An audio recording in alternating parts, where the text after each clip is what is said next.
Halo semuanya, selamat datang kembali di channel Kutukan Nusantara. Terima kasih sudah meluangkan waktu untuk mendengarkan kisah yang akan saya bagikan kali ini. Seperti biasa, jangan lupa dukung channel ini dengan menekan tombol suka, membagikan video, dan berlangganan agar saya semakin semangat menghadirkan cerita-cerita horor dari seluruh penjuru Nusantara. Sebenarnya, kisah yang satu ini bukan pengalaman pribadi saya. Cerita ini saya dengar langsung dari seorang pria yang menceritakan kembali kejadian yang pernah menimpa keluarganya. Bahkan saat peristiwa itu terjadi, dia sendiri belum lahir ke dunia. Menurut ceritanya, kakek dan neneknya memiliki 4 orang anak. Ayahnya adalah anak kedua dalam keluarga tersebut. Pada tahun-tahun itu, sang kakek sudah meninggal dunia. Sejak saat itu, neneknya harus membesarkan keempat anaknya seorang diri. Dulu, neneknya dikenal sebagai perempuan yang sangat baik hati, lembut, dan penyabar. Namun hidup tidak selalu berjalan mudah. Ketika seorang perempuan harus menjadi ibu sekaligus ayah, harus bekerja, mengurus rumah, mendidik anak-anak, dan memikul semua tanggung jawab sendirian, lambat laun sifatnya berubah. Bukan berubah menjadi jahat, tetapi berubah menjadi sosok yang sangat keras, sangat tegas, dan terkadang juga galak. Sejak kecil, semua anak-anaknya harus mematuhi setiap perkataannya. Kalau nenek bilang A, maka harus A. Kalau nenek bilang B, maka harus B. Tidak ada ruang untuk membantah. Siapa yang berani melawan, pasti langsung dimarahi. Begitulah kehidupan mereka selama bertahun-tahun. Waktu terus berjalan, satu persatu anak-anaknya tumbuh dewasa, menikah, lalu membangun keluarga masing-masing. Saat itu, tanah di desa mereka masih sangat luas. Bukan karena keluarga mereka kaya raya, tetapi memang zaman dulu harga tanah belum seperti sekarang. Nenek membagi sebagian tanah miliknya kepada anak-anaknya agar mereka bisa membangun rumah sendiri setelah menikah. Kakak-kakak ayahnya pun mulai berumah tangga dan pindah ke rumah masing-masing. Sedangkan ayahnya menikah sedikit lebih terlambat dibanding saudara-saudaranya. Ketika ayahnya menikah dengan ibunya, kehidupan rumah tangga mereka sebenarnya berjalan cukup damai. Ada satu aturan yang selalu diterapkan oleh nenek. Setiap anak yang baru menikah harus tinggal bersamanya selama kurang lebih 2 tahun sebelum diperbolehkan pindah ke rumah sendiri. Alasannya sederhana. Nenek ingin mengajarkan banyak hal kepada menantunya terlebih dahulu. Begitu pula dengan ibu dari narasumber ini. Setelah menikah, ia tinggal di rumah nenek bersama suaminya. Saat itu, penghuni rumah hanya ada 3 orang. Nenek, ayah, dan ibu. Hari-hari berjalan dengan tenang. Kurang lebih 7 atau 8 bulan setelah pernikahan, sebuah kejadian kecil terjadi. Kejadian yang kemudian mengubah kehidupan mereka semua. Hari itu adalah akhir pekan. Ayah sedang memperbaiki dapur rumah. Ada bagian atap yang bocor, ada beberapa tiang kayu yang mulai longgar, semuanya diperbaiki satu persatu. Sementara nenek sedang menyapu halaman. Sedangkan ibu pergi ke pasar sejak pagi. Saat itu keluarga mereka hanya memiliki sebuah sepeda tua sebagai alat transportasi. Setelah selesai berbelanja, ibu mengayuh sepeda pulang melewati jalan desa yang cukup sepi. Di tengah perjalanan itulah ia mendengar suara seekor kucing. Meong meong, meong, suaranya sangat pelan. Lemah, seperti makhluk yang sudah tidak memiliki tenaga lagi. Karena merasa penasaran, ibu menghentikan sepedanya dan melihat ke arah suara tersebut. Di pinggir jalan, tepat di dekat semak-semak liar, ia melihat seekor kucing kecil. Bukan anak kucing, tetapi tubuhnya sangat kurus, sangat kotor, dan tampak menyedihkan. Di kaki depan sebelah kanannya terdapat luka yang cukup parah. Darah yang keluar sudah mengering dan membentuk kerak tebal. Kucing itu terbaring lemah di atas tanah. Seolah sudah tidak sanggup bergerak lagi. Ibu langsung merasa kasihan. Ia berpikir mungkin kucing itu tertabrak kendaraan. Atau mungkin berkelahi dengan kucing lain. Akibat lukanya, ia tidak bisa mencari makan sehingga tubuhnya menjadi sangat kurus. Tanpa berpikir panjang, ibu mendekatinya.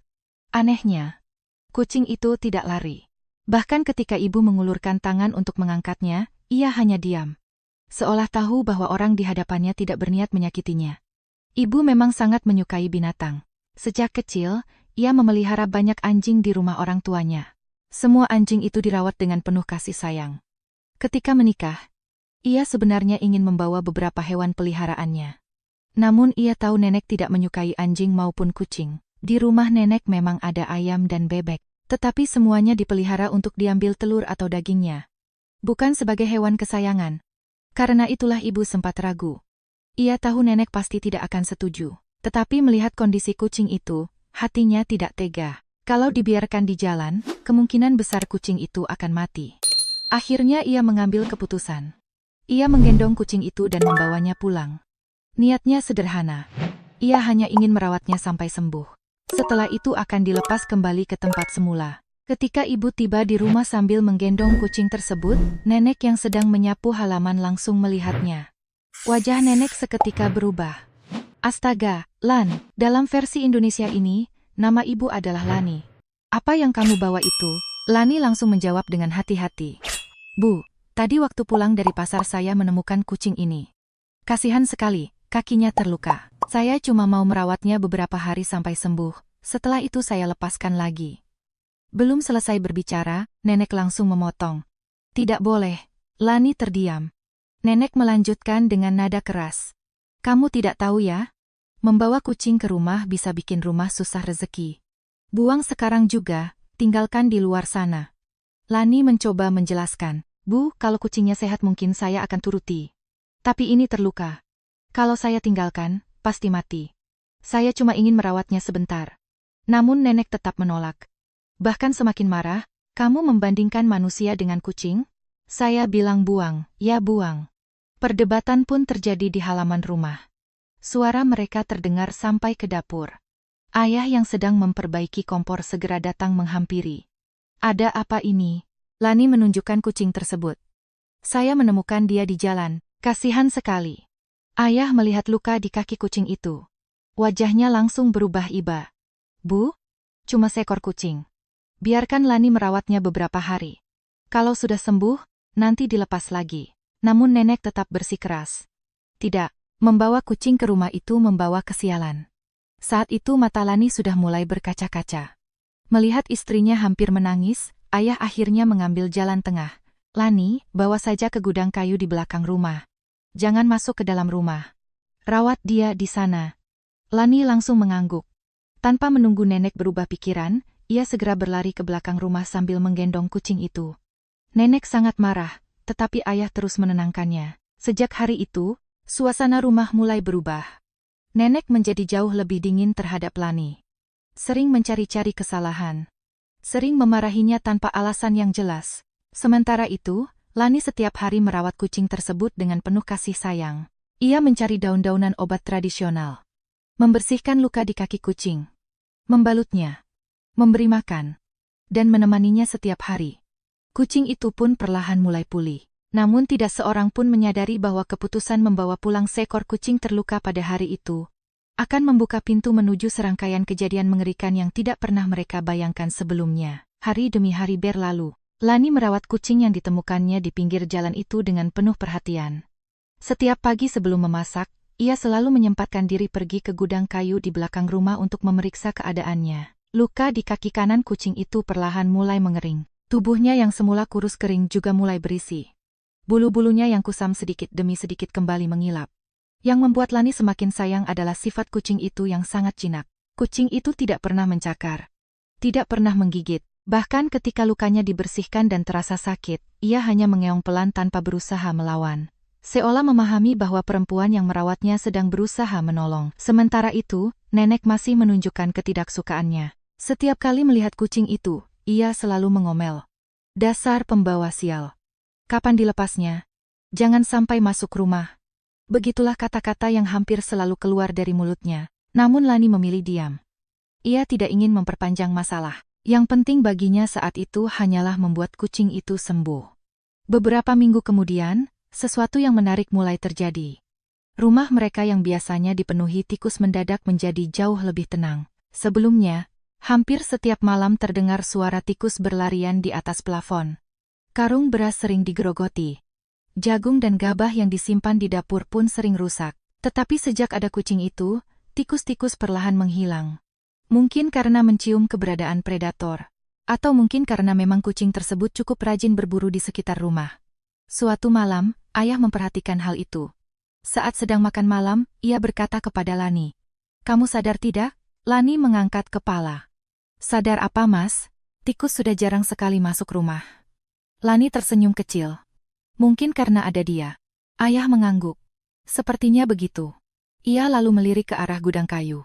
Kucing itu ternyata ada manfaatnya juga. Lani tertawa pelan. Beberapa saat kemudian ayah kembali berbicara. Bagaimana kalau kita pelihara saja? Lani terdiam. Jujur saja, sejak awal ia memang sudah mulai menyayangi kucing itu. Tetapi ada satu masalah besar. Nenek, kalau ibu tidak setuju bagaimana? Tanya Lani pelan. Ayah berpikir sejenak. Nanti aku yang bicara. Lani hanya mengangguk. Meski tidak terlalu yakin. Keesokan harinya, ayah benar-benar mencoba membujuk nenek. Saat mereka sedang duduk di teras rumah, ayah berkata, "Bu, kucing itu tidak merepotkan." Nenek mendengus. Lalu, sejak dia ada, tikus tidak masuk rumah lagi. Gabah aman. Beras aman, bukankah itu bagus? Nenek tidak langsung menjawab. Ayah melanjutkan. Dia juga tidak masuk ke dalam rumah. Tidak buang kotoran sembarangan. Selalu berada di sekitar gudang kayu. Biarkan saja dia tinggal. Nenek tetap diam. Namun kali ini ia tidak membantah. Dan bagi ayah, itu sudah cukup. Sejak saat itu, secara tidak resmi kucing tersebut menjadi bagian dari keluarga mereka. Lani sangat bahagia, ia mulai memberi nama pada kucing itu. Namanya adalah Tam, karena bulunya memiliki 3 warna yang khas. Putih, oranye, dan hitam. Tam juga ternyata seekor kucing jantan. Sesuatu yang cukup langka untuk kucing 3 warna. Di desa mereka bahkan ada yang percaya bahwa kucing seperti itu membawa keberuntungan. Namun tentu saja nenek tidak pernah percaya hal-hal semacam itu. Baginya, Tam tetaplah seekor kucing yang tidak pernah ia sukai. Bulan demi bulan berlalu, Tam tumbuh semakin sehat. Setiap hari ia berkeliaran di sekitar halaman. Kadang berjemur. Kadang berburu tikus. Kadang hanya duduk diam memperhatikan orang-orang yang lalu lalang di jalan desa. Lani semakin menyayanginya. Bahkan Tam selalu datang menghampiri setiap kali mendengar suara langkah kakinya. Seolah menganggap Lani sebagai ibunya sendiri. Namun di balik semua itu, kebencian nenek ternyata tidak pernah benar-benar hilang.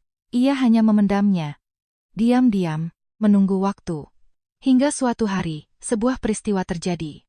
Peristiwa yang menjadi awal dari semua teror mengerikan yang akan datang.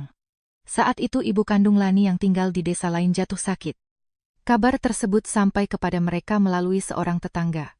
Begitu mendengarnya, Lani langsung cemas. Malam itu ia meminta izin kepada nenek. "Bu, ibu saya sedang sakit. Saya ingin pulang beberapa hari untuk merawat beliau." Nenek menjawab singkat. "Kalau begitu pergilah." Lani mengucapkan terima kasih. Keesokan harinya, ayah mengantar istrinya menggunakan sepeda menuju rumah mertuanya. Perjalanan itu cukup jauh. Lebih dari 1 jam melewati jalan tanah dan kebun-kebun warga. Sebelum berangkat, Lani sempat berpesan kepada suaminya. "Mas, jangan lupa kasih makan Tam." Ayah tersenyum. "Tentu. Kamu tenang saja. Aku akan merawatnya." Mendengar itu, Lani akhirnya berangkat dengan perasaan lebih lega. Selama beberapa hari berikutnya, ia tinggal di rumah orang tuanya. Syukurlah kondisi ibunya perlahan membaik.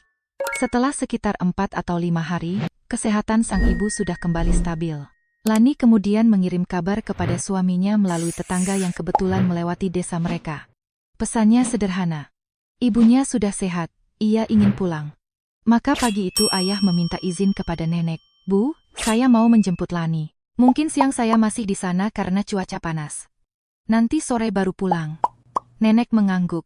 Ya sudah, ayah pun berangkat. Dan untuk pertama kalinya sejak beberapa hari terakhir, rumah itu hanya dihuni oleh 1 orang.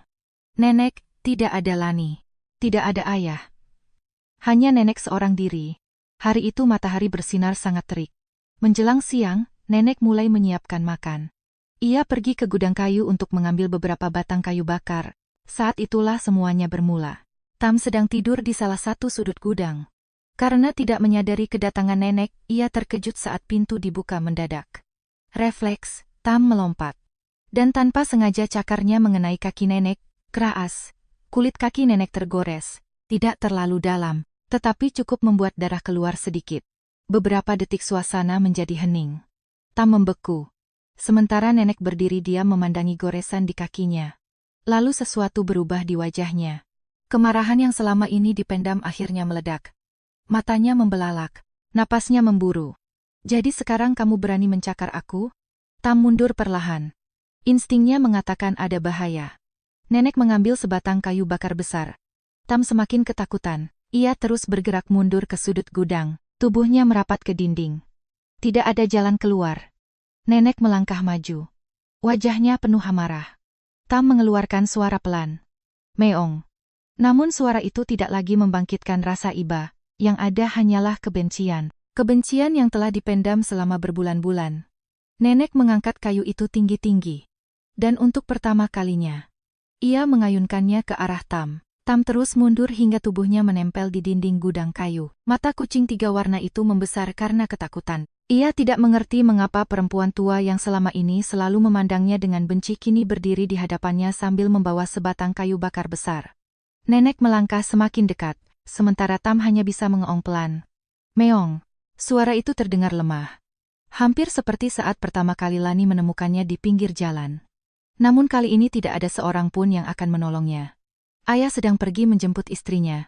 Lani berada di desa lain, dan gudang kayu itu hanya menyisakan Tam dan Nenek. Dengan amarah yang meluap-luap, Nenek mengayunkan kayu tersebut. Bag!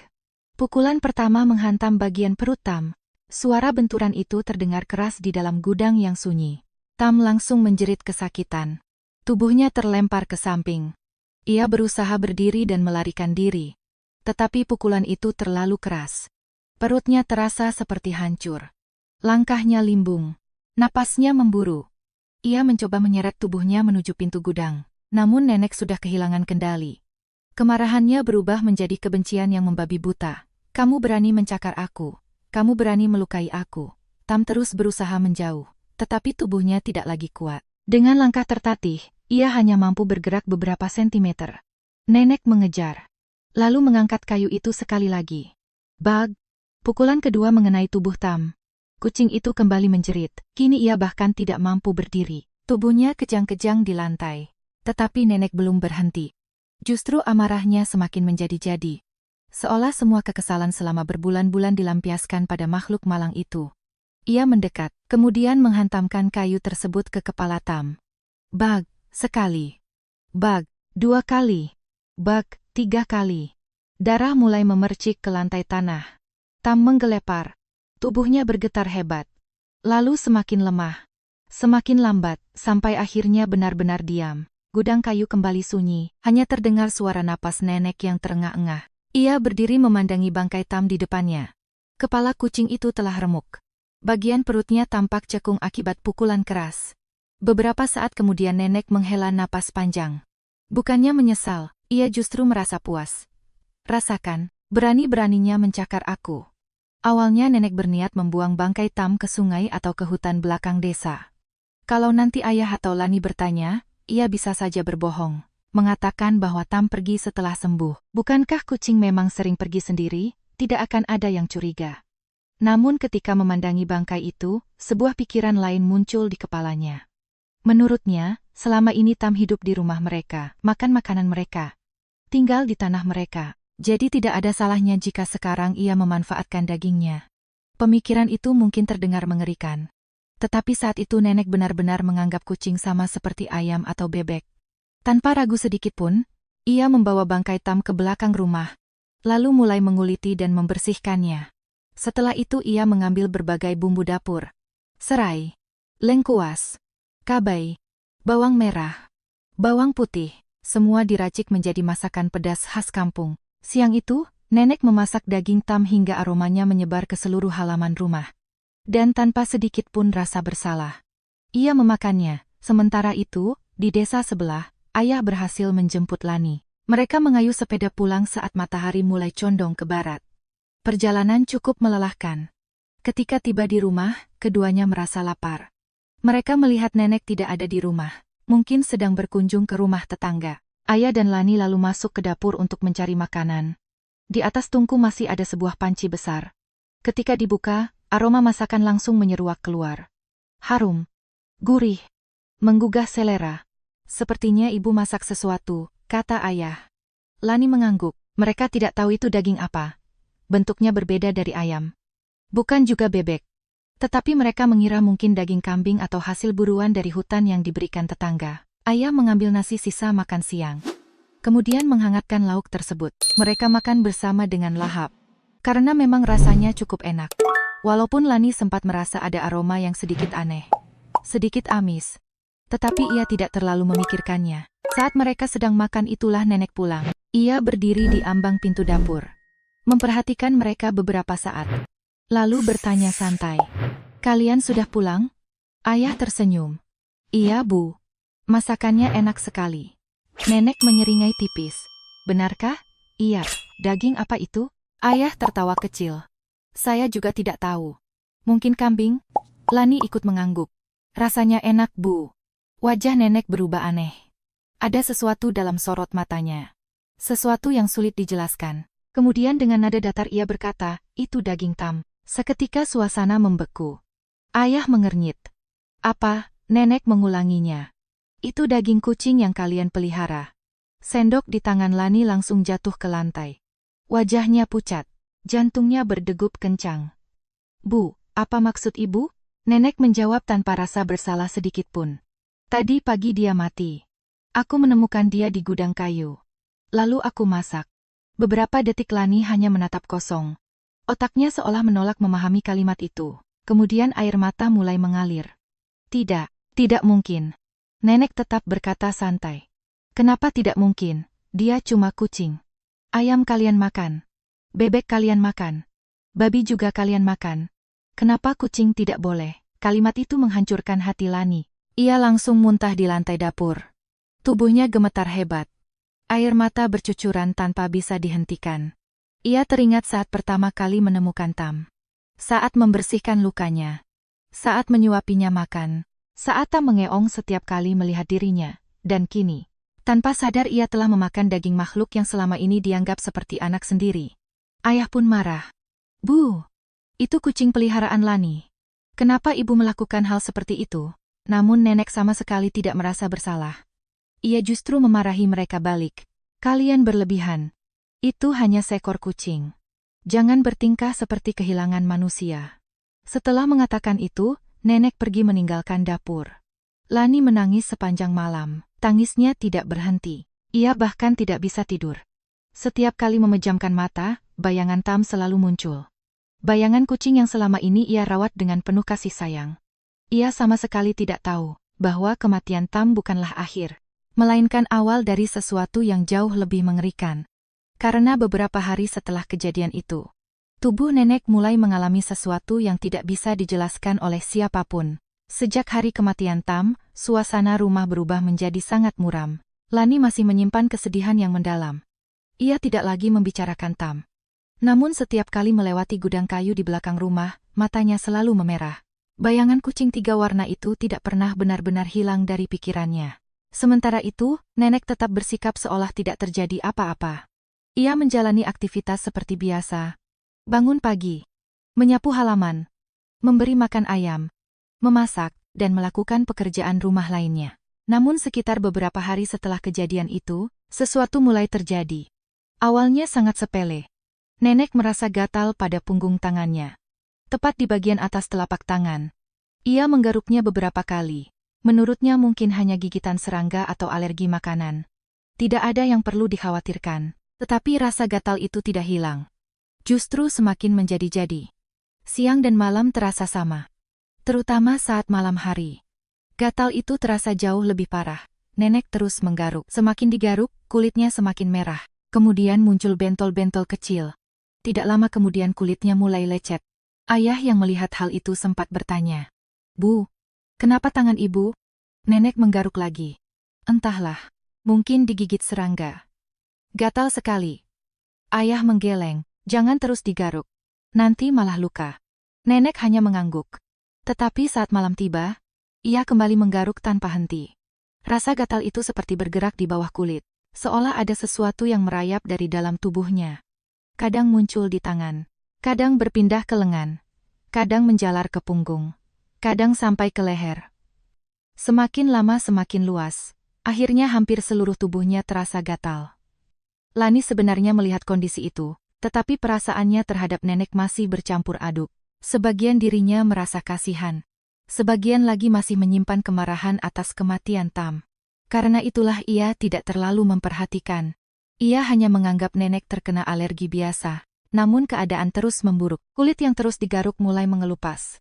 Muncul luka-luka kecil. Luka itu mengering, kemudian pecah lagi karena digaruk. Mengering lagi, lalu berdarah lagi, begitu terus tanpa henti. Pada malam-malam tertentu, nenek sampai mengambil gagang sapu untuk menggosok punggungnya. Kadang ia bersandar pada tiang rumah, lalu menggesek-gesekkan tubuhnya seperti orang yang tidak tahan menahan rasa gatal. Pemandangan itu membuat ayah merasa khawatir. Suatu sore ia berkata, "Bu, kita ke puskesmas saja. Ini sudah tidak normal." Awalnya nenek menolak. Ia terkenal sangat hemat. Bahkan cenderung pelit terhadap dirinya sendiri. Hanya gatal sedikit. Buat apa keluar uang, namun karena kondisinya semakin buruk, akhirnya ia setuju. Keesokan harinya ayah mengantarnya ke puskesmas. Dokter memeriksa luka-luka di kulitnya. Setelah pemeriksaan singkat, mereka menduga nenek mengalami infeksi kulit atau alergi yang cukup parah. Obat salep diberikan. Beberapa jenis obat minum juga diresepkan. Mereka berharap semuanya akan membaik. Tetapi ternyata tidak. Seminggu berlalu. Tidak ada perubahan berarti. Bahkan rasa gatal semakin menyiksa. Terutama saat malam hari. Seolah ada sesuatu yang sengaja menunggu matahari terbenam untuk mulai menyerangnya. Dan kemudian, malam pertama teror itu datang. Malam itu nenek berbaring sendirian di kamarnya. Ia tidak bisa tidur. Tubuhnya terasa sangat gatal. Ia terus membolak-balikan badan, menggaruk sana-sini. Sesekali mengeluh pelan. Di luar rumah hanya terdengar suara jangkrik. Angin malam bertiup lembut melalui celah-celah dinding kayu. Saat itulah nenek mendengar sesuatu. Kret, kret, kret, suara gesekan aneh, berasal dari bawah ranjangnya. Nenek mengerutkan dahi. Awalnya ia mengira itu tikus. Rumah-rumah desa memang sering didatangi tikus. Tetapi suara itu terdengar berbeda. Bukan suara langkah kaki, melainkan seperti benda tajam yang sedang menggores kayu. Kret, kret, kret, kret. Suara itu terus terdengar. Semakin jelas. Semakin dekat. Nenek mulai merasa tidak nyaman. Ia menjulurkan tangan ke bawah ranjang dan menghentakkan beberapa kali. Biasanya tikus akan langsung kabur. Tetapi kali ini tidak. Suara itu tetap ada. Kret, krette, krette. Nafas nenek mulai memburu. Perlahan ia duduk. Kemudian mencondongkan tubuh ke samping. Dengan hati-hati ia menurunkan kepalanya untuk melihat ke bawah ranjang, dan pada detik berikutnya, tubuhnya membeku. Di bawah ranjang, ia melihat sesosok bayangan kecil. Hitam, diam, dan memiliki sepasang mata yang bersinar terang. Sangat terang. Seperti dua lampu kecil yang menyala dalam kegelapan. Mata itu menatap lurus ke arahnya. Tidak berkedip, tidak bergerak. Hanya menatap, nenek langsung menjerit. Ah, teriakannya menggema ke seluruh rumah. Ayah dan Lani yang sedang tidur langsung terbangun. Mereka berlari menuju kamar nenek. Ketika masuk, mereka melihat nenek duduk gemetar di atas ranjang. Wajahnya pucat. Keringat membasahi seluruh tubuhnya. "Ada apa, Bu?" Ayah bertanya panik. Nenek menunjuk ke bawah ranjang. "Di sana, ada sesuatu di sana." Ayah segera berjongkok dan melihat ke bawah. Namun tidak ada apa-apa, kosong. Hanya debu dan beberapa barang lama. "Bu, tidak ada apa-apa." Nenek menggeleng keras. "Ada, aku melihatnya." Matanya menyala. Sangat terang, ayah mencoba menenangkan ibunya. Mungkin ibu terlalu lelah. Ibu sudah beberapa malam tidak tidur. Mungkin cuma salah lihat. Tetapi nenek terus bersikeras. Ia yakin ada sesuatu di bawah ranjang. Sesuatu yang sedang memperhatikannya. Setelah cukup lama dibujuk, akhirnya nenek kembali berbaring. Ayah dan Lani kembali ke kamar mereka. Namun malam itu, nenek tidak benar-benar tidur. Ia hanya memejamkan mata sambil diliputi ketakutan. Dan menjelang dini hari, ketika rasa kantuk akhirnya mengalahkan tubuhnya, sesuatu yang jauh lebih mengerikan mulai mendatanginya. Sesuatu yang memiliki kepala remuk, perut yang cekung, dan dendam yang belum terbalaskan. Setelah kejadian malam itu, nenek tidak pernah benar-benar merasa tenang lagi. Bayangan dua mata yang bersinar dari bawah ranjang terus menghantuinya. Setiap kali memejamkan mata, ia selalu teringat pada sosok hitam yang bersembunyi dalam kegelapan. Namun ia tetap berusaha meyakinkan dirinya sendiri. Mungkin itu hanya halusinasi. Mungkin karena rasa gatal yang tak kunjung sembuh membuat tubuh dan pikirannya terlalu lelah. Begitulah cara ia mencoba menenangkan dirinya. Malam berikutnya pun tiba. Seperti biasanya, rasa gatal kembali menyerang. Bahkan lebih parah dari malam sebelumnya. Nenek menggaruk kedua tangannya sampai kulitnya mengelupas. Ia menggaruk lehernya hingga memerah. Punggungnya terasa seperti dibakar ribuan semut. Tidak ada posisi yang nyaman, tidak ada cara untuk menghilangkan rasa gatal itu. Berjam-jam ia hanya berguling ke kiri dan ke kanan di atas ranjang. Sampai akhirnya, menjelang dini hari, rasa kantuk mulai datang. Perlahan-lahan matanya terpejam, dan saat itulah mimpi buruk yang sesungguhnya dimulai. Dalam mimpinya, nenek merasa sedang berbaring di tempat yang sama. Kamar yang sama, ranjang yang sama, lemari tua yang sama, semuanya terlihat begitu nyata. Terlalu nyata, awalnya ia mengira dirinya masih terjaga. Lalu ia mendengar suara.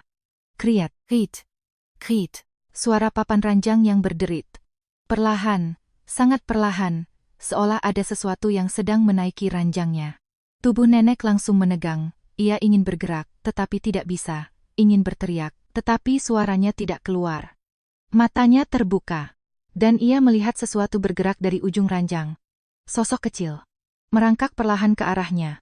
Saat sosok itu semakin dekat, jantung nenek seperti berhenti berdetak. Karena ia mengenalinya. Tam, itu Tam. Tetapi bukan Tam yang dulu, bukan kucing sehat yang sering menunggu makanan dari Lani. Yang datang malam itu adalah sesuatu yang jauh lebih mengerikan. Bagian kepalanya remuk, penyok ke dalam. Bulu-bulunya berlumuran darah kering. Sementara bagian perutnya tampak cekung seperti habis dipukul benda keras. Persis seperti kondisi tubuhnya ketika mati. Tam merangkak perlahan di atas ranjang. Tanpa suara.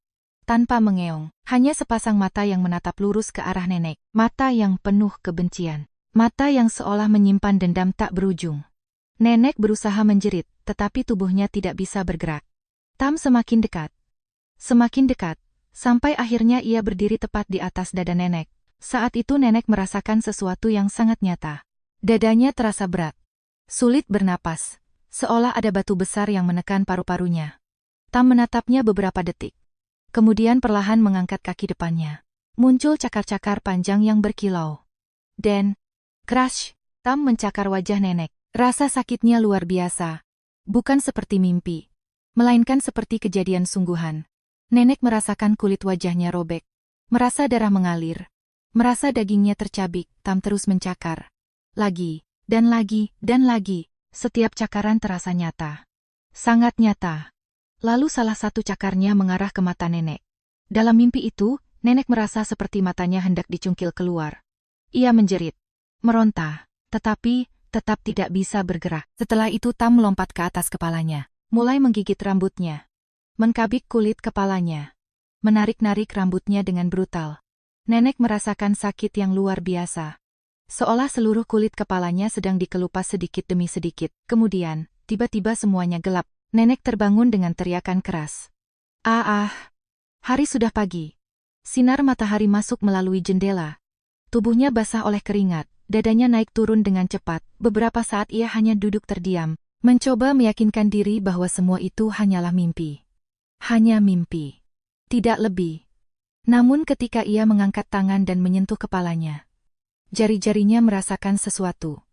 Rambut, banyak rambut, rontok. Nenek menatap tangannya. Segumpal rambut besar tertinggal di sana. Wajahnya langsung pucat.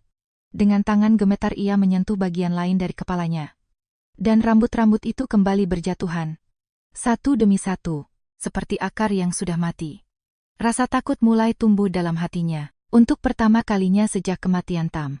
Ia benar-benar merasa ngeri. Namun sifat keras kepala dan gengsinya masih belum berubah.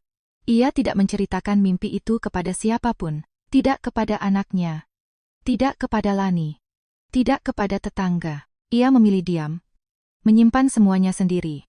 Tetapi sejak malam itu, teror tidak pernah berhenti. Setiap malam Tam datang.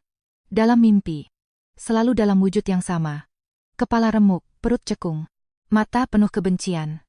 Kadang mencakar wajahnya. Kadang menggigit tangannya. Kadang merobek rambutnya. Dan setiap kali pagi tiba, kondisi nenek semakin memburuk. Rambutnya mulai menipis. Kulitnya semakin rusak akibat digaruk. Luka-luka yang sebelumnya kecil kini berubah menjadi borok. Cairan berbau busuk mulai keluar dari beberapa bagian kulit. Tubuhnya semakin lemah. Nafsu makannya menghilang. Ia bahkan mulai kesulitan berbicara. Ayah dan Lani yang melihat perubahan itu mulai panik. Mereka sadar bahwa ini bukan lagi sekadar alergi biasa, bukan sekadar penyakit kulit. Ada sesuatu yang jauh lebih serius sedang terjadi. Dan tidak lama kemudian, mereka terpaksa membawa nenek ke rumah sakit besar. Namun apa yang terjadi di sana justru membuat keadaan menjadi semakin aneh. Hari demi hari kondisi nenek semakin memburuk. Tubuhnya yang dulu kuat kini berubah kurus dan lemah. Luka-luka akibat garukan hampir menutupi sebagian besar kulitnya. Di beberapa bagian, kulitnya mengelupas hingga terlihat daging kemerahan di bawahnya. Borok mulai muncul. Cairan bening bercampur darah merembes keluar. Bahkan bau tidak sedap mulai tercium dari tubuhnya. Ayah dan Lani semakin khawatir. Mereka sudah mencoba berbagai macam obat dari puskesmas, salep, tablet, ramuan tradisional. Semuanya tidak memberikan hasil. Yang lebih aneh lagi, nenek mulai kehilangan kemampuannya berbicara dengan normal. Awalnya hanya serak. Lalu semakin lama semakin sulit mengucapkan kata-kata, sampai akhirnya hampir tidak bisa berbicara sama sekali. Kalau ingin mengatakan sesuatu, yang keluar hanyalah suara lirih yang tidak jelas. Melihat kondisi itu, ayah memutuskan untuk membawa nenek ke rumah sakit besar di kota kabupaten. Perjalanan memakan waktu cukup lama. Sesampainya di sana, dokter langsung melakukan berbagai pemeriksaan. Darah diperiksa, kulit diperiksa, bahkan beberapa sampel jaringan diambil untuk diuji. Namun hasilnya membuat semua orang bingung. Secara medis memang ada infeksi pada kulit, tetapi infeksi itu tidak cukup parah untuk menjelaskan seluruh kondisi yang dialami nenek. Terutama hilangnya kemampuan berbicara. Dokter pun tidak dapat menemukan penyebab yang pasti. Meski begitu, nenek tetap dirawat selama beberapa hari. Ia diberi obat-obatan dan cairan infus. Sedikit demi sedikit kondisi kulitnya mulai membaik. Luka-luka mengering. Borok tidak lagi bertambah. Namun ada satu hal yang tidak berubah. Nenek tetap tidak bisa berbicara. Dan sesuatu yang jauh lebih aneh mulai terjadi. Malam pertama di rumah sakit. Lani yang menjaga nenek sedang duduk di samping ranjang. Waktu menunjukkan sekitar pukul 1 dini hari. Lorong rumah sakit sudah sepi. Sebagian besar pasien tertidur. Lampu malam yang redup membuat suasana terasa dingin dan sunyi. Saat itulah Lani mendengar suara aneh. Meong. Suara itu sangat pelan. Seperti suara seekor kucing dari kejauhan. Lani mengangkat kepala. Ia melihat ke arah pintu kamar. Tidak ada apa-apa. Mungkin hanya kucing liar di halaman rumah sakit. Ia tidak terlalu memikirkannya. Namun beberapa menit kemudian suara itu terdengar lagi. Meong, kali ini lebih dekat. Lani mulai merasa tidak nyaman. Rumah sakit itu berada di tengah kota. Jarang sekali ada kucing yang masuk sampai ke ruang perawatan. Tetapi suara itu jelas sekali. Seolah berasal dari dalam gedung. Lani bangkit. Ia keluar sebentar untuk melihat lorong. Kosong. Tidak ada siapa-siapa, tidak ada kucing, tidak ada suara. Karena tidak menemukan apapun, ia kembali masuk ke kamar. Saat itulah ia melihat sesuatu yang membuat bulu kuduknya meremang. Nenek sedang menatap ke bawah ranjang rumah sakit, tatapannya kosong, tidak berkedip, seolah sedang memperhatikan sesuatu. Loh, Bu, Lani mendekat. Ada apa? Nenek tidak menjawab. Matanya tetap tertuju ke bawah ranjang. Perlahan-lahan bibirnya bergerak. Lalu dari mulutnya keluar suara yang membuat darah Lani terasa membeku. Miong. Lani langsung mundur 1 langkah. Jantungnya berdegup keras. Ia menatap nenek dengan tidak percaya. Suara itu persis seperti suara kucing. Bukan suara manusia yang sedang menirukan, tetapi benar-benar seperti suara seekor kucing. Nenek kembali mengeluarkan suara yang sama. Meong, meong. Lani langsung memanggil perawat. Perawat datang dan memeriksa keadaan nenek. Namun mereka hanya menganggapnya sebagai efek kelelahan atau gangguan saraf. Tidak ada yang berpikir ke arah lain. Tetapi bagi Lani, suara itu terdengar terlalu aneh. Terlalu mirip. Dan entah mengapa, setiap kali mendengarnya, ia selalu teringat kepada Tam. Setelah beberapa hari dirawat, dokter akhirnya memperbolehkan nenek pulang. Kondisi fisiknya memang sedikit lebih baik.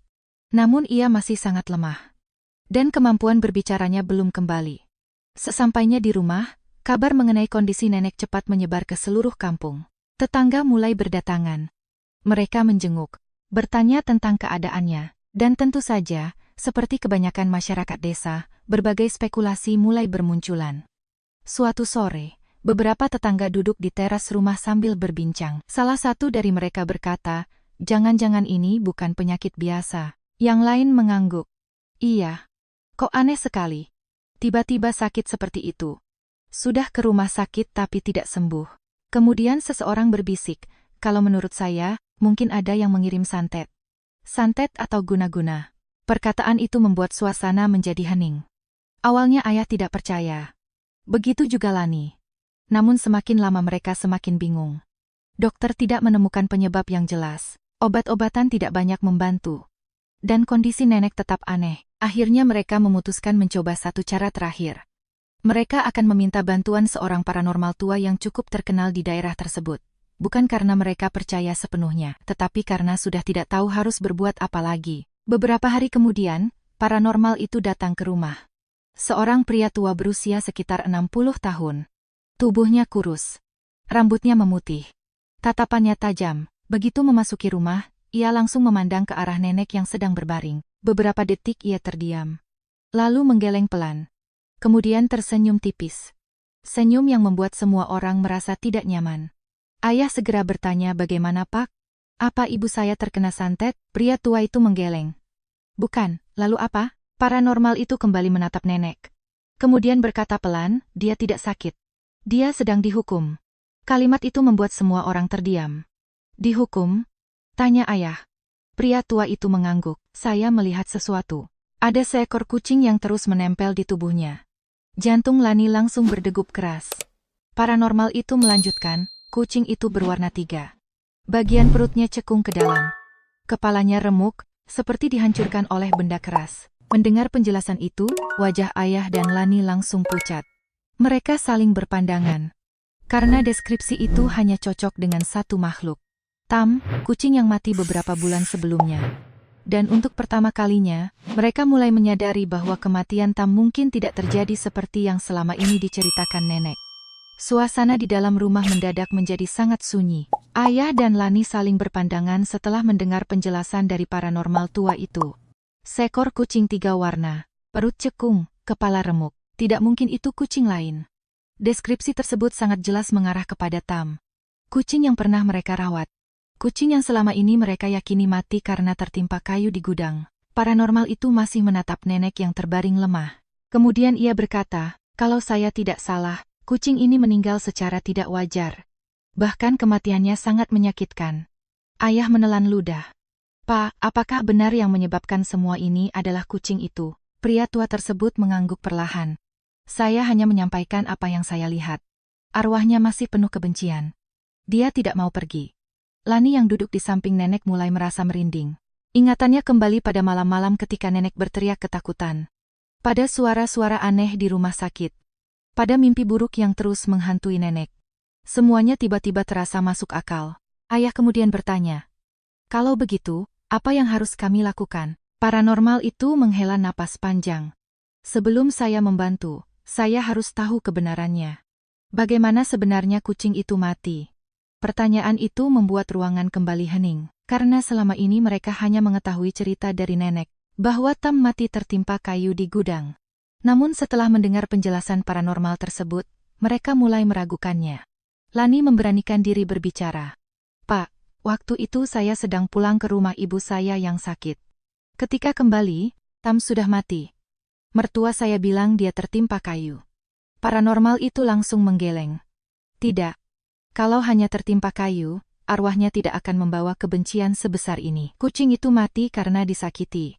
Semua orang terdiam. Ayah mulai merasa dadanya sesak. Ia perlahan menoleh ke arah ibunya. Nenek yang selama ini hanya berbaring lemah tiba-tiba membuka mata. Tatapannya kosong. Tetapi terlihat gelisah. Paranormal itu mendekat. Lalu mulai menyiapkan berbagai perlengkapan ritual.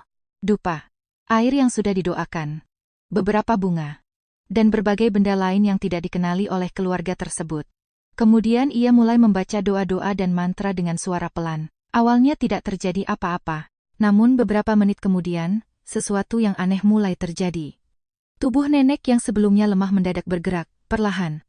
Lalu semakin kuat, matanya terbuka lebar. Tangannya menekan lantai, dan secara tiba-tiba ia bangkit. Semua orang terkejut, karena selama beberapa hari terakhir nenek bahkan kesulitan duduk. Tetapi saat itu ia bisa bangun sendiri. Bahkan bergerak dengan cara yang sangat aneh. Bukan berjalan, melainkan merangkak, persis seperti seekor kucing. Kedua tangannya menyentuh lantai, punggungnya melengkung. Kepalanya bergerak ke kanan dan ke kiri. seperti sedang mengendus sesuatu. Lani langsung mundur karena ketakutan. Ayah mematung. Sementara paranormal itu tetap tenang. Itu dia sudah masuk. Tubuh nenek terus merangkak. Pelan. Mengelilingi ruangan. Lalu tiba-tiba berhenti. Tatapannya mengarah kepada Lani. Beberapa detik kemudian, ia merangkak cepat menuju Lani. Semua orang terkejut. Ayah hampir saja menarik istrinya. Namun sebelum sempat bergerak, tubuh nenek sudah sampai di hadapan Lani. Lalu sesuatu yang tak terduga terjadi. Nenek menempelkan kepalanya ke tubuh Lani. Persis seperti seekor kucing yang sedang bermanja kepada pemiliknya. Lani langsung menangis. Entah mengapa, dalam momen itu ia tidak merasa takut. Justru hatinya terasa sangat sedih. Sangat sedih. Seolah ia sedang bertemu kembali dengan Tam. Kucing yang pernah dirawatnya dengan penuh kasih sayang. Air matanya mulai mengalir. Tam, apakah benar itu kamu? Tubuh nenek perlahan mengangguk. Semua orang yang melihat langsung merinding. Ayah bahkan tidak mampu berkata apa-apa. Tangis Lani semakin pecah. Ia berlutut di lantai. Lalu memeluk tubuh nenek yang sedang merangkak di hadapannya. Tam, apakah nenek yang memukulmu? Tubuh nenek kembali mengangguk. 1 kali. Jelas. Tidak ada keraguan. Tangisan Lani semakin keras. Apakah dia memukul perutmu? Anggukan lagi. Apakah dia memukul kepalamu? Anggukan yang lebih kuat. Lani menutup wajahnya sambil menangis. Kini semuanya sudah jelas. Tam tidak mati karena kecelakaan. Tam dibunuh, dipukul hingga mati. Lalu dimasak. Dan lebih menyakitkan lagi, Lani dan suaminya tanpa sadar ikut memakan dagingnya. Memikirkan hal itu membuat dadanya terasa hancur. Paranormal tua itu menghela napas panjang. Ia sudah menduga semuanya sejak awal. Sementara itu, tubuh nenek masih berada di dekat Lani, seperti seekor kucing yang sedang mencari kasih sayang. Dan untuk pertama kalinya sejak berbulan-bulan, kemarahan dalam diri Lani terhadap nenek mulai bercampur dengan rasa iba. Karena meskipun nenek telah melakukan kesalahan besar, ia tetaplah ibu dari suaminya. Dan kini ia sedang berada di ambang kematian. Lani mengusap kepala nenek perlahan. Sambil menangis, ia berbisik, Tam. Aku tahu kamu sangat menderita. Aku tahu kamu disakiti. Tapi tolong jangan sakiti beliau lagi. Tubuh nenek perlahan terdiam. Ruangan menjadi sangat sunyi. Lani lalu mengucapkan kata-kata yang membuat semua orang di ruangan ikut menahan napas. Kalau kamu masih mengingat aku, kalau kamu masih menganggap aku sebagai orang yang pernah merawatmu, tolong maafkan beliau. Tolong lepaskan beliau. Aku mohon. Air mata terus mengalir dari wajah Lani. Sementara tubuh nenek masih diam tak bergerak. Dan beberapa saat kemudian, sesuatu mulai berubah. Seolah arwah Tam sedang mempertimbangkan permintaan terakhir dari satu-satunya manusia yang pernah menyayanginya. Tangisan Lani memenuhi seluruh ruangan. Ia masih memeluk tubuh nenek yang saat itu sedang berada dalam kondisi aneh. Tubuh yang seharusnya lemah karena sakit kini justru bergerak seperti seekor kucing. Kepalanya terus menempel pada tangan Lani. Sesekali menggesek perlahan. Persis seperti kebiasaan Tam saat masih hidup, pemandangan itu membuat semua orang yang hadir merinding. Bahkan paranormal tua itu pun terdiam. Karena ia bisa merasakan sesuatu. Kebencian yang selama ini memenuhi arwah Tam mulai melemah, sedikit demi sedikit. Bukan karena ritual, bukan karena mantra, tetapi karena kasih sayang. Kasih sayang dari orang yang pernah menyelamatkan hidupnya. Lani terus menangis. Suaranya bergetar. Tam, aku tahu kamu sakit. Aku tahu kamu menderita. Aku tahu apa yang dilakukan kepada kamu sangat kejam. Tapi aku mohon, tolong maafkan beliau.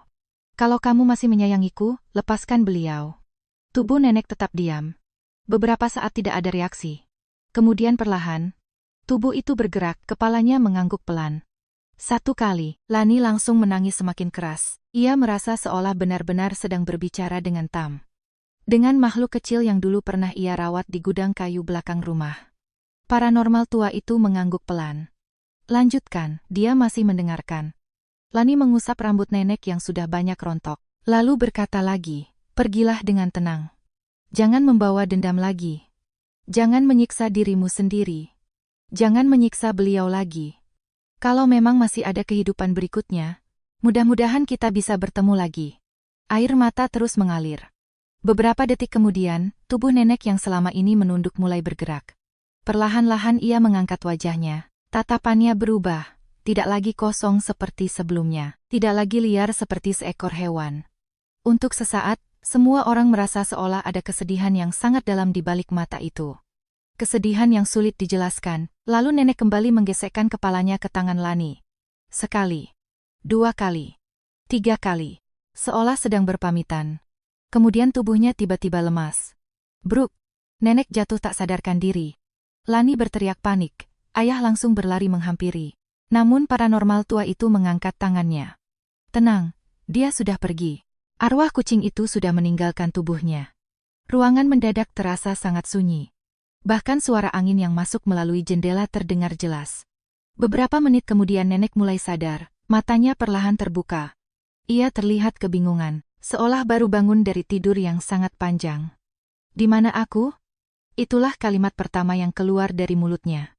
Semua orang langsung terdiam, karena selama berminggu-minggu nenek tidak bisa berbicara dengan normal. Tetapi saat itu suaranya kembali seperti biasa. Lani menangis lagi. Kali ini karena lega. Ayah pun hampir tidak percaya. Paranormal tua itu hanya tersenyum tipis. Namun sebelum pulang, ia menatap nenek dengan sangat serius. "Lain kali, jangan pernah menyakiti makhluk hidup hanya karena kemarahan. Kebencian bisa berakhir. Tetapi penderitaan yang ditinggalkan seringkali jauh lebih panjang." Nenek menundukkan kepala, dan untuk pertama kalinya sejak pria tua itu datang, air mata terlihat mengalir dari sudut matanya. Beberapa hari setelah kejadian itu, kondisi nenek mulai membaik, rasa gatal yang selama ini menyiksanya perlahan menghilang. Luka-luka di kulitnya mulai mengering. Ia bisa tidur dengan tenang. Tidak ada lagi mimpi tentang Tam. Tidak ada lagi suara cakaran dari bawah ranjang. Tidak ada lagi mata menyala dalam kegelapan. Tidak ada lagi bayangan kucing berkepala remuk yang berdiri di atas dadanya. Semuanya benar-benar berhenti. Namun rasa bersalah dalam hatinya tidak pernah benar-benar hilang. Suatu malam, saat hanya ada dirinya dan Lani di dapur, nenek akhirnya mengakui semuanya. Dengan suara lirih ia berkata, "Lani." Lani menoleh. "Ya, Bu." Nenek menunduk. Beberapa saat ia tidak sanggup berbicara. Kemudian akhirnya berkata, "Tam tidak mati karena tertimpa kayu." Lani diam, meski sudah mengetahui kebenarannya, mendengar pengakuan langsung dari mulut nenek tetap terasa berat. Air mata mulai memenuhi mata nenek. "Aku yang membunuhnya. Aku marah karena dia mencakar kakiku. Aku memukulnya. Sampai mati." Suasana menjadi hening. Nenek menangis. Tangisan yang mungkin sudah lama tertahan. "Aku berdosa. Aku sangat berdosa." Lani memegang tangan mertuanya. Untuk pertama kalinya sejak semua kejadian itu terjadi, ia tidak lagi menyimpan kemarahan. Karena ia melihat penyesalan yang tulus. Penyesalan yang lahir dari penderitaan panjang. Sejak hari itu, nenek benar-benar berubah. Ia menjadi jauh lebih lembut. Jauh lebih sabar. Tidak lagi mudah marah. Bahkan kepada hewan. Sebagai bentuk penyesalan, ia bertekad menjalani hidup yang lebih baik. Selama 1 tahun penuh, ia tidak menyentuh daging sama sekali. Ia banyak beribadah. Banyak membantu tetangga. Dan berusaha memperbaiki semua kesalahan yang pernah dilakukannya. Orang-orang di kampung bahkan sering mengatakan bahwa nenek berubah menjadi sosok yang berbeda setelah sakit itu. Seolah kejadian mengerikan tersebut telah mengubah seluruh jalan hidupnya. Bertahun-tahun kemudian, ketika narasumber sudah dewasa, ibunya baru menceritakan kisah ini kepadanya. Saat mendengarnya, ia sangat terkejut. Sulit membayangkan bahwa nenek yang ia kenal sebagai sosok penyayang pernah melakukan sesuatu yang begitu kejam. Namun mungkin memang itulah pelajaran terbesar dari kisah ini, bahwa kemarahan sesaat dapat membawa penyesalan seumur hidup, dan bahwa kasih sayang, bahkan kepada seekor hewan kecil sekalipun, kadang memiliki kekuatan yang jauh lebih besar daripada kebencian. Demikianlah kisah yang ingin saya bagikan hari ini di Kutukan Nusantara. Semoga bisa menjadi pelajaran bagi kita semua untuk memperlakukan setiap makhluk hidup dengan lebih bijaksana. Sampai jumpa di kisah-kisah misteri berikutnya. Tamat.